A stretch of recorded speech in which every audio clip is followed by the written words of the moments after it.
અને એટલા માટે દર્શક મિત્રો આજે આપણે વાત કરવાની છે શનિ મહારાજ ઉત્તરા ભાદ્રપદ નક્ષત્રની અંદર પ્રવેશ કરવાના છે 27 વર્ષ પછી એવું કહેવાય કે દંડના કારક ન્યાયના કારક એવા શનિ મહારાજ પોતે ઉત્તરા ભાદ્રપદ નક્ષત્રની અંદર પ્રવેશ કરશે। હવે દર્શક મિત્રો ઉત્તરા ભાદ્રપદ નક્ષત્રની અંદર પ્રવેશ કરતાની સાથે જ કઈ રાશિના જાતકોને કેવું પરિણામ મળશે, ઉત્તરા ભાદ્રપદ નક્ષત્રનો સ્વામી કોણ છે, ઉત્તરા ભાદ્રપદ નક્ષત્રની અંદર પ્રવેશ કરવાની સાથે સાથે દેશ અને દુનિયા ઉપર કેવી અસર થશે। આપણે જોઈએ છીએ કે જ્યારે અતિચારી ગુરુનો ક્યાંક ને ક્યાંક મેં જ્યારે આ એપિસોડ આપેલો હતો ત્યારે આ બધી વસ્તુઓ વિશે ચર્ચા કરી હતી કે દંડનાયક એવું કહી શકાય કે લોકોના મનની અંદર જે સ્થિતિઓનું સર્જન છે ક્યાંક ને ક્યાંક વધતું જણાશે। અમુક સમયે ધાર્મિક પ્રવૃત્તિઓને લીધે ક્યાંક ને ક્યાંક દેશ અને દુનિયાની અંદર તકલીફોનો દોર પણ રહેતો જણાશે। એના પછી આપણે એવી વાત કરી હતી કે ક્યાંક અમેરિકાની અંદર વિરોધનો વંટોળ પણ થશે ને એ પણ આપણે જોઈ રહ્યા છીએ। એવી જ રીતે દર્શક મિત્રો જ્યારે અતિચારી ગુરુ થવા જઈ રહ્યો છે અને એ સમયગાળા દરમિયાન જ્યારે શનિ અને રાહુ આ બંનેનો અત્યારે શ્રાપિત દોષ ચાલી રહ્યો છે ને એમાંય શનિ મહારાજ હવે ઉત્તરા ભાદ્રપદ નક્ષત્રની અંદર પ્રવેશ કરવાના છે।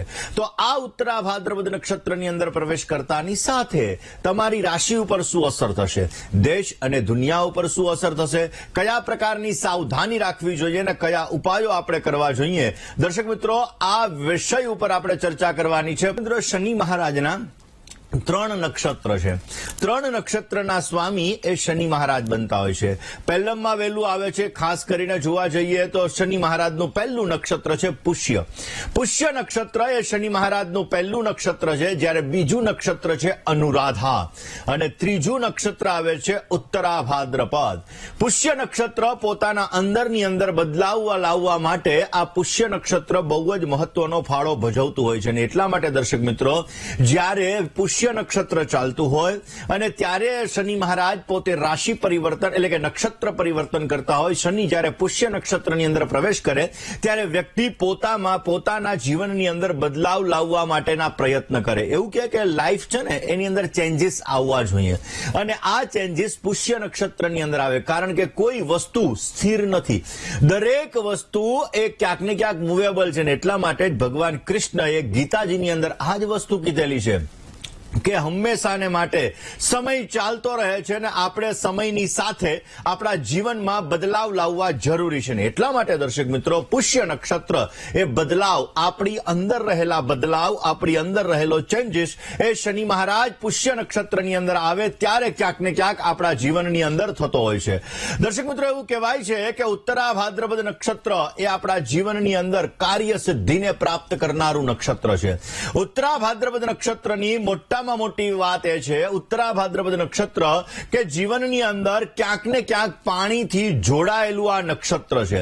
એટલા માટે દર્શક મિત્રો પૈસા આપવા એ પણ ઉત્તરા ભાદ્રપદ નક્ષત્ર પૈસા પણ આપી શકે, નાણાં પણ આપી શકે અને આ ઉત્તરા ભાદ્રપદ નક્ષત્રની અંદર શનિ મહારાજ પોતે ક્યાંક ને ક્યાંક જોવા જઈએ તો 27 નક્ષત્રની અંદર એવું કહેવાય છે કે આ ઉત્તરા ભાદ્રપદ નક્ષત્રની અંદર જ્યારે પ્રવેશ શનિ મહારાજનો થાય જે 26મું નક્ષત્ર છે, આ 26મા નક્ષત્રની અંદર જ્યારે આ શનિ મહારાજનો પ્રવેશ થાય ત્યારે ક્યાંક ને ક્યાંક જીવનમાં ચેન્જીસ આવે છે। આ સમયગાળો જલ તત્વનું નક્ષત્ર છે ને એટલા માટે દર્શક મિત્રો જલ તત્વના નક્ષત્રની અંદર શનિ મહારાજનો પ્રવેશ ક્યાંક ને ક્યાંક આપણે જોઈ શકશું કે માઇન્ડ કન્ફ્યુઝન, મેન્ટલી ડિસ્ટર્બન્સને લગતી સમસ્યાઓનું સર્જન કરાવડાવે। 28 તારીખથી આ શનિ મહારાજ પોતે ઉત્તરા ભાદ્રપદ નક્ષત્રની અંદર આવશે એટલે કે 28/4/2025 થી એવું કહી શકાય કે 3/10/2025 સુધી આ શનિ મહારાજ ઉત્તરા ભાદ્રપદ નક્ષત્રની અંદર રહેવાના છે। હવે દર્શક મિત્રો ઉત્તરા ભાદ્રપદ નક્ષત્રની અંદર રહેવાના છે તો ઉત્તરા ભાદ્રપદ નક્ષત્રની અંદર આવતાની સાથે જ આપણે જોઈશું કે ક્યાંક ને ક્યાંક લોકો વચ્ચે થોડું ઘણું માઇન્ડ ડિસ્ટર્બન્સ, સંઘર્ષોનું પ્રમાણ આ સમયગાળા દરમિયાન વધે। દેશ અને દુનિયાની અંદર આપણે જોઈશું કે ક્યાંક ને ક્યાંક જે અત્યારે તણાવપૂર્ણ વાતાવરણ ચાલી રહ્યું છે આ તણાવપૂર્ણ વાતાવરણની અંદર થોડા કન્ફ્યુઝનો ઉભા થઈ શકે. આ કન્ફ્યુઝનોના લીધે એવું કહી શકાય કે ક્યાંક ને ક્યાંક જીવનની અંદર સમસ્યાઓનું સર્જન પણ થતું જણાશે. દર્શક મિત્રો, મેં આની પહેલા પણ વાત કરી કે અતિચારી ગુરુ થાય એટલે પીળી વસ્તુઓના ભાવ વધે. જે આપણે જોઈ રહ્યા છીએ કે સોનાના ભાવ કે ક્યાં 60,000 રૂપિયા હતા અને અત્યારે ક્યાં લાખ રૂપિયા સુધી પહોંચી ગયા. તો દર્શક મિત્રો, આ ઉત્તરા ભાદ્રપદ નક્ષત્રની અંદર આ શનિ મહારાજનો પ્રવેશ એ આપણે જોઈશું કે દેશ અને દુનિયાની અંદર ક્યાંક ને ક્યાંક થોડી ઘણી તકલીફોનું સર્જન કરશે. જે લોકો પ્રજા છે, આ પ્રજાના મનની અંદર એવું કહી શકાય કે થોડી ઘણી તકલીફો, માઇન્ડ ડિસ્ટર્બ થાય. અને જે સરકાર છે, સરકાર પ્રત્યે વિરોધનું વંટોળ પણ ક્યાંક ને ક્યાંક સર્જાતું જણાશે. આતંકવાદને લગતી સમસ્યાઓનું સર્જન પણ થઈ શકે. અને આ સમયગાળાની અંદર આપણે જોઈશું કે દેશ અને દુનિયાની અંદર ભારત દેશ છે, કારણ કે દરેક દેશ છે ને, આ દેશ એક ગ્રહ એનો આધિપત્ય ધરાવતા હોય છે. જેવી રીતે રાહુ મહારાજ એ અમેરિકાનું એટલે કે અમેરિકા રાહુ પ્રધાન દેશ ગણવામાં આવે. એવી જ રીતે આપણે જોઈશું કે વિશ્વની અંદર, દેશ અને દુનિયાની અંદર ભારતનું ક્યાંક ને ક્યાંક વર્ચસ્વ થોડું ઘણું વધતું જણાશે. ભારત પોતાનું વર્ચસ્વ વધતું જણાય દરેક ક્ષેત્રની અંદર. પછી એ સેનાનું ક્ષેત્ર હોય, આતંકવાદને નાબૂદ કરવા માટેનું ક્ષેત્ર હોય, કે પોતાના દુશ્મનોને લાલ આંખ દેખાડવા માટેનું ક્ષેત્ર હોય, કે બિઝનેસનું ક્ષેત્ર હોય. આ દરેક ક્ષેત્રની અંદર આપણે જોઈશું કે ભારત પોતાની તાકાત, પોતાની શક્તિ, પોતાનું વર્ચસ્વ અવશ્ય બતાવશે અને એની અંદર અવશ્ય સારો એવો લાભ પણ મળતો જણાશે. દર્શક મિત્રો, આ ઉત્તરા ભાદ્રપદ નક્ષત્ર, મીન રાશિની અંદર આવતું આ નક્ષત્ર, ઉત્તરા ભાદ્રપદ નક્ષત્રની અંદર જ્યારે આ શનિ મહારાજનો પ્રવેશ થવા જઈ રહ્યો છે, તો 12 રાશિ, મેષથી લઈ અને મીન સુધીની 12 રાશિ છે. આ 12 રાશિ ઉપર એનો અલગ અલગ પ્રભાવ પડતો હોય છે. જ્યારે આપણો જન્મ થાય ત્યારે આપણે અલગ અલગ રાશિ ઉપર નામ રાખતા હોઈએ છીએ, પરંતુ દરેક નક્ષત્રના ચરણ અને ચરણના અક્ષર અલગ અલગ હોય છે.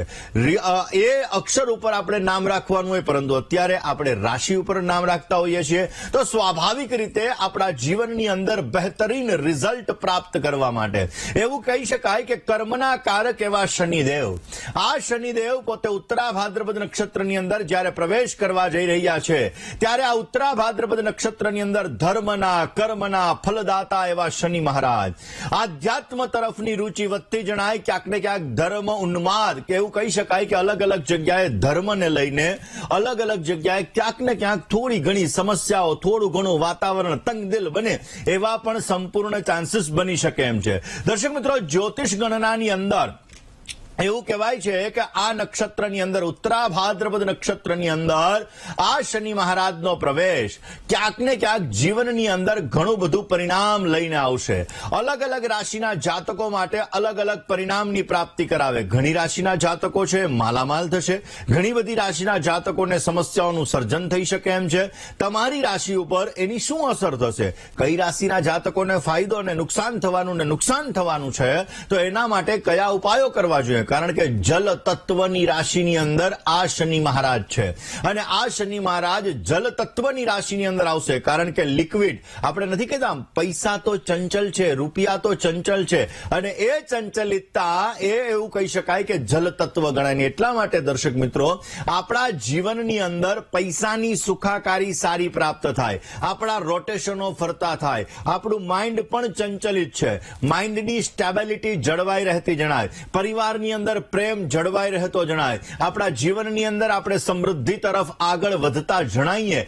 એના માટે કયા કયા ઉપાયો કરવા જોઈએ, આજના દિવસની અંદર રાશિ ભવિષ્યની સાથે આપણે ચર્ચા કરીશું, અને આપણે જાણીશું કે કઈ રાશિના જાતકોને લાભ થશે અને કઈ રાશિના જાતકોને નુકસાન થશે. આ વિષય ઉપર વાત કરીએ તો શનિ કર્મનો કારક ગ્રહ છે, અને આ કર્મના કારક ગ્રહ શનિ મહારાજ ઉત્તરા ભાદ્રપદ નક્ષત્ર, પોતાના જ નક્ષત્રની અંદર પ્રવેશ કર્યો છે.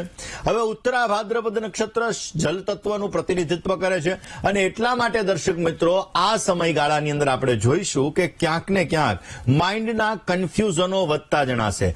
આગજનનીને લગતા બનાવો, પાણીજન્ય રોગોનું પ્રમાણ, બીજા નંબરની અંદર મેન્ટલી ડિસ્ટર્બન્સનું પ્રમાણ, એક્સિડન્ટને લગતી સમસ્યાઓ, આ બધી સમસ્યાઓનો દોર વધી શકે એમ છે. કારણ કે જલ એ રફતારનો પણ કારક ગણાય, અને એટલા માટે એવું કહી શકાય કે વધારે પડતી સ્પીડ, વધારે પડતી રફતાર પણ સમસ્યાઓનું સર્જન કરે.